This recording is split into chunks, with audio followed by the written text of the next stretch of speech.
After days of fevered speculation, the BBC star alleged to have paid a teenager for explicit images is Huw Edwards, the face of BBC News.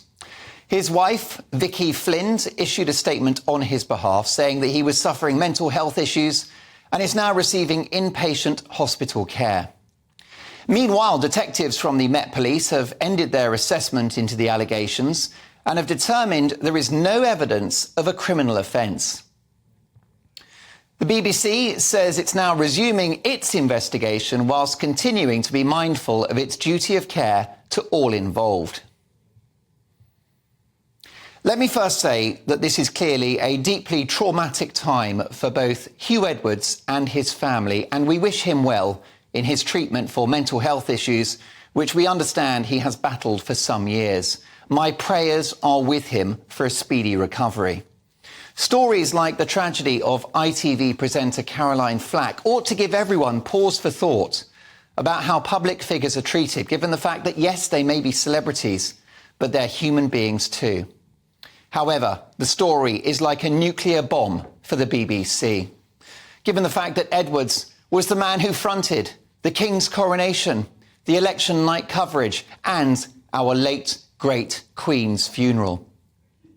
He's the presenter of their flagship evening news bulletin and is, to all intents and purposes, the face of the BBC. Anything significant that happens in the country, a death, a birth, a resignation, a war, a natural disaster, Huw Edwards has been the man telling you. Huw Edwards is BBC News and BBC News is Huw Edwards.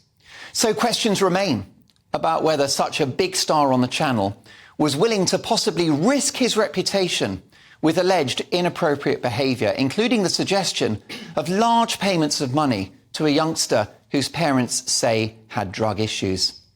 The potential breaking of lockdown rules to meet another alleged youngster, and reports from the BBC's own news website about alleged threatening texts that led to an individual feeling unsafe and afraid. Plus, Huw Edwards is facing fresh allegations tonight of inappropriate behaviour from his own BBC colleagues. Junior staff members revealed to the 6 o'clock news that the presenter had sent inappropriate messages to them, but also confirmed that they had not previously officially complained to the corporation. Huw Edwards will in time have an opportunity to defend himself, refute these claims and offer his side of the story. It's right that he has that opportunity and he should get a fair hearing. But the BBC look to have been asleep at the wheel in their handling of the first set of allegations, having sat on their hands for 7 weeks before even raising the issue with the presenter himself. If the BBC had dealt with this more swiftly and competently, they might have prevented this press storm and spared a huge amount of stress and anguish for their biggest star.